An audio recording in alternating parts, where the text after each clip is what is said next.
Tengoklah ke dalam sebelum bicara, singkirkan debu yang masih melekat. Singkirkan debu yang masih melekat. Kita ngomong ABC, kamu jahat, kamu gini. Mungkin kita sendiri jahat. Jangan jahat, saudara-saudari. Bersihkan diri kita, koreksi diri kita. Tidak ada manusia yang sempurna, apalagi kita tidak ada yang sempurna. Everyone is number one, saya tahu. Oleh karena itu, jadikan semua orang itu nomor satu. Layanilah dengan penuh sukacita, dengan penuh semangat. Dan kebaikan hati Anda akan memancar. Kebaikan cinta Anda akan memancar. Ketulusan hati Anda akan memancar. Yang bisa dilihat oleh orang buta. Bisa didengar oleh orang tuli. Karena menyentuh semua hati. Hadaplah Tuhan penuh percaya. Ungkapkan doa tersimpan di dada. Penuh harapan, iman dan cinta. Dalam nama Bapa dan Putra dan Roh Kudus. Amin. Tuhan bersamamu dan bersamamu. Shalom. Salam sehat. Tuhan mengasihi Anda. Saudara-saudariku yang terkasih, kita berjumpa kembali pada hari Minggu ini. Kita bersama-sama berdoa, bersyukur kepada Tuhan. Dan terutama pada hari ini, tema misa kita adalah bersatu hati untuk mempersembahkan hati kepada Tuhan. Marilah kita siapkan hati kita, menyadari dosa dan kelemahan kita, dan dengan rendah hati mohon ampun kepada Tuhan. Saya mengaku kepada Allah yang Maha Kuasa dan kepada saudara sekalian bahwa saya telah berdosa dengan pikiran dan perkataan, dengan perbuatan dan kelalaian. Saya berdosa, saya sungguh berdosa.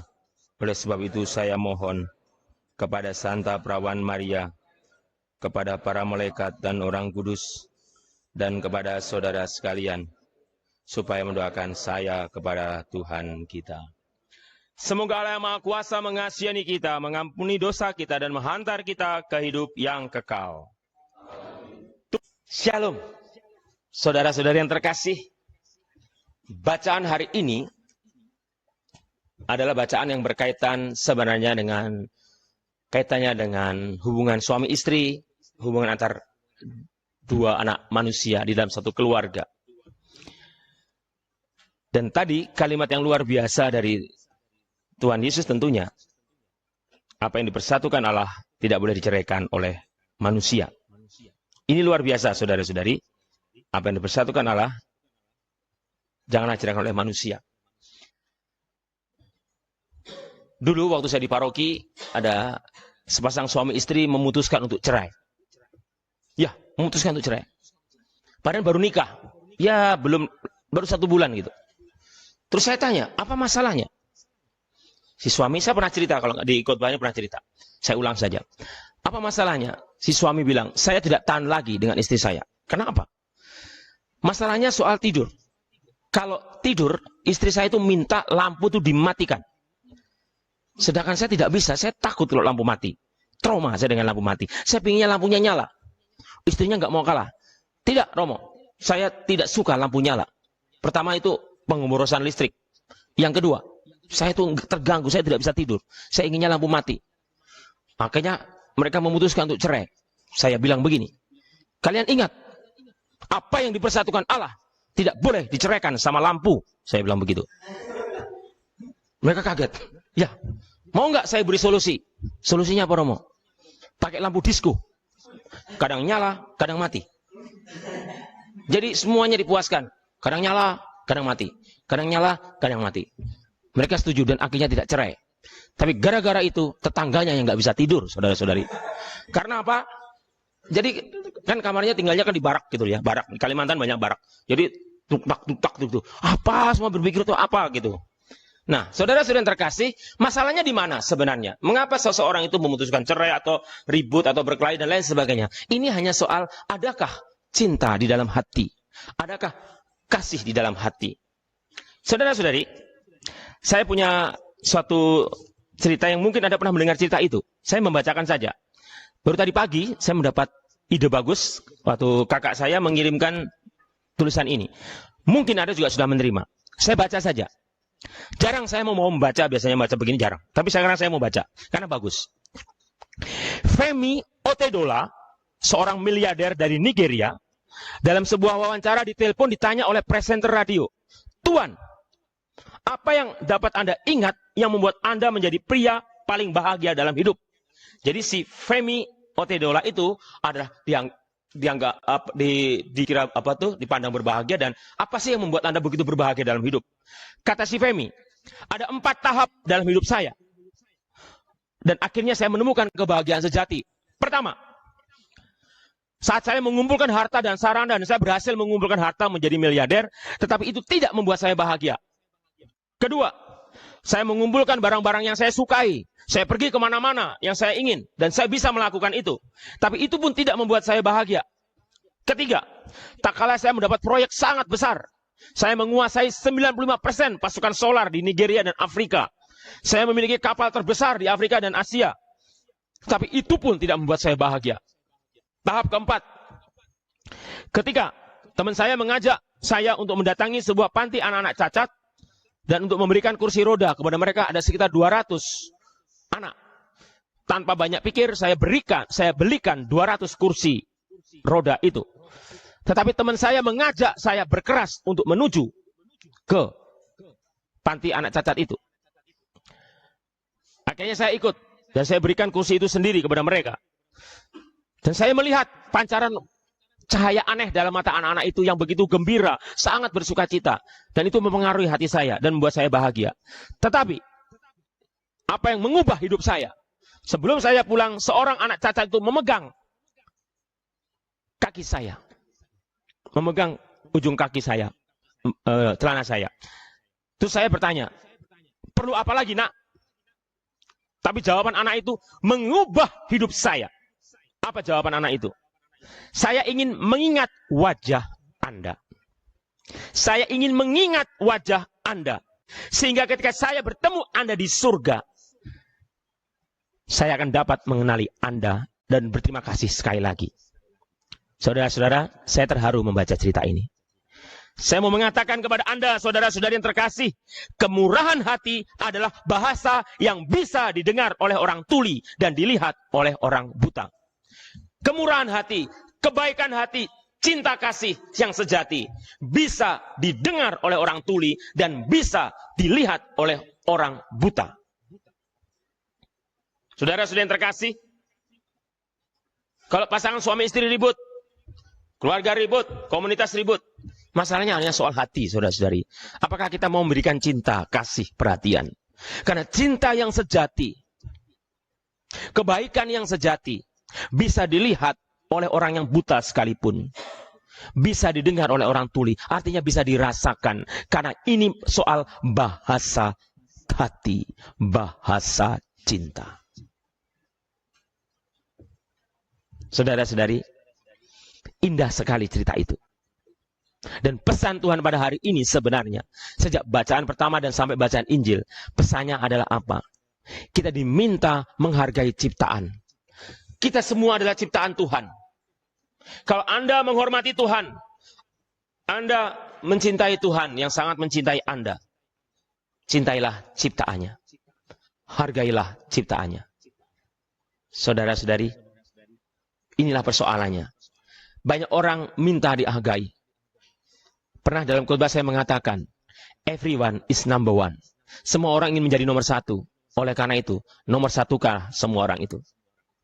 Kalau Anda seorang sales, kalau Anda seorang pedagang, kalau Anda seorang pekerja, atau Anda seorang pemimpin perusahaan, Anda seorang guru, atau apa saja, jadikanlah semua orang itu nomor satu. Kebaikan hati Anda akan memancar. Dan kebaikan hati Anda menyentuh banyak hati. Bahkan bisa membawa kepada pertobatan. Mencintai, mencintai lebih sungguh. Kalimat itu bukan sekedar kalimat sederhana, mencintai lebih sungguh. Melayani, melayani lebih sungguh, melayani lebih sungguh. Pada saat Anda mendengarkan lagu itu atau menyanyikan lagu itu, berikanlah bahasa cinta, bahasa kasih. Kebaikan sejati akan memancar dalam diri Anda. Ah, Romo itu teori. Tidak, saudara-saudari. Tidak teori. Kita semua manusia rindu untuk berbuat baik, untuk mendapatkan kebaikan. Saudara-saudari, seganas-ganasnya mafia, seganas-ganasnya yakuza, seganas-ganasnya perampok dan lain sebagainya, mereka pun pasti merindukan dikasihi, dicintai. Kalau Anda nonton film Batman, adik-adik seminari pernah nonton Batman kan? Batman itu superhero yang memakai topeng. Batman itu luar biasa. Dia punya musuh. 1, Penguin. 2, Iceman. 3, Joker. Dan masih banyak lagi. Wah, Romo kok tahu? Tahu. Karena saya penggemar film Batman. Nah, pertanyaannya, musuh-musuh Batman itu adalah siapa?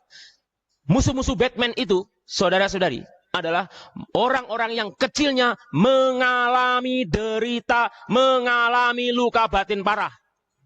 Penguin, lahir dengan bentuk model nggak jelas, dibuang ke selokan, sama orang tuanya dibuang ke selokan.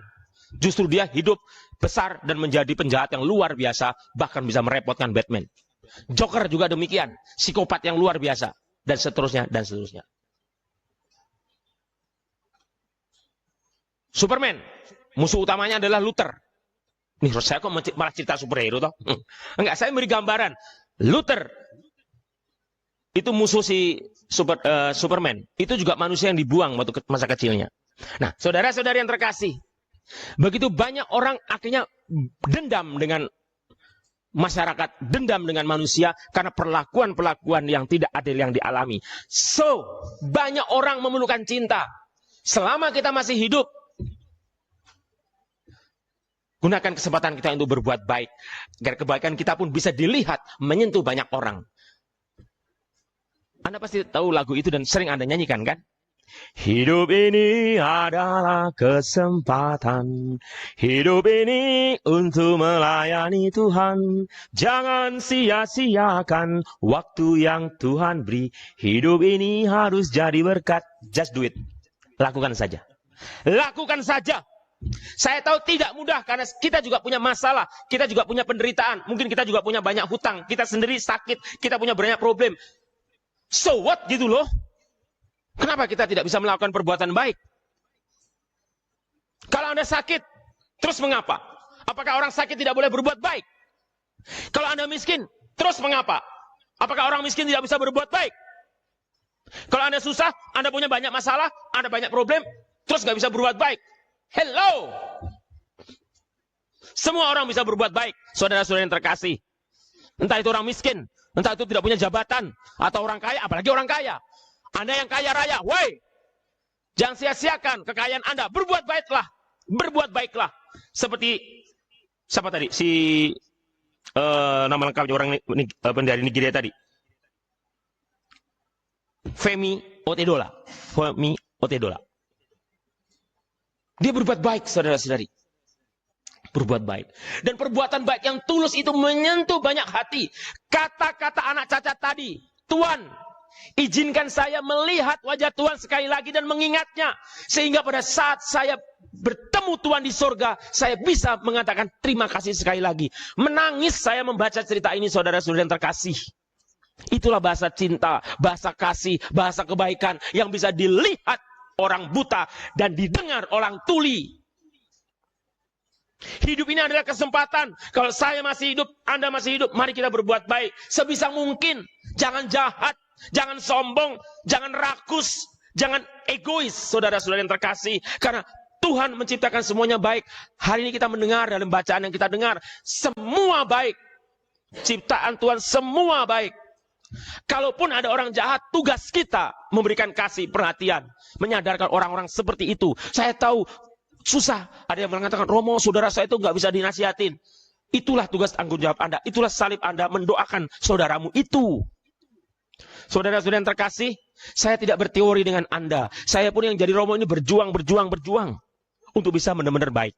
Saya tahu tidak mudah, saya pun jatuh bangun untuk menjadi baik, saudara-saudara yang terkasih. Tetapi disinilah perjuangannya, saat kita masih hidup, saat kita masih diberi kesempatan untuk menghirup udara ini, berarti kesempatan untuk berbuat baik selalu terbuka. Amin. Just do it. Lakukan saja. Wah, Anda akan merasakan, wah, ayo anak-anak seminari ikuti saya, 1, 2, 3. Wah. Tapi sudah sikat gigi belum tadi? Yang di rumah, saudara, yang di rumah, aduh anak-anak seminari, yang di rumah, 1, 2, 3. Wah. Suami pandang istri, istri pandang suami, ikuti saya. Wah. Gedubrak. Belum sikat gigi. Nah, saudara-saudara yang terkasih, marilah kita berbuat baik. Dan bukan teori, dan jangan bantah. Saya pernah memberikan renungan, refleksi di sebuah komunitas suster. Salah satu suster angkat tangan. Saya sudah berkhotbah mengenai kebaikan. Dia mengatakan, tapi Romo, saudara saya begini-begini. Saudara saya selalu begini-begini. Saudara saya selalu begini-begini. Stop! Permusuhan. Saya langsung gitu. Stop! Bertengkar. Enggak, itu lagunya Rhoma Irama, saudara-saudara. Nah, yang saya mau katakan kepada Anda begini. Kalau Anda terus berpikir kesalahan orang, hello! Kalau Anda berpikir di pikiran Anda kesalahan orang, Anda nggak akan sempat untuk berbuat baik. Semua orang itu tidak ada yang sempurna. Nobody perfect. Semua orang bisa salah. Kita pun bisa salah. So, tengoklah ke dalam sebelum bicara. Singkirkan debu yang masih melekat. Oh, singkirkan debu yang masih melekat. Kita ngomong ABC, kamu jahat, kamu gini. Mungkin kita sendiri jahat. Jangan jahat, saudara-saudari. Bersihkan diri kita. Koreksi diri kita. Tidak ada manusia yang sempurna, apalagi kita yang tidak ada yang sempurna. Everyone is number one, saya tahu. Oleh karena itu, jadikan semua orang itu nomor 1. Layanilah dengan penuh sukacita, dengan penuh semangat, dan kebaikan hati Anda akan memancar. Kebaikan cinta Anda akan memancar. Ketulusan hati Anda akan memancar, yang bisa dilihat oleh orang buta, bisa didengar oleh orang tuli, karena menyentuh semua hati. Amin. Berkah dalam. Shalom. Saudara-saudariku yang terkasih, terima kasih atas kebersamaan Anda, kesetiaan Anda, dukungan Anda kepada kami dari Seminari Menengah Raja Damai Palangkaraya atau Seminari Rex Pacis Palangkaraya.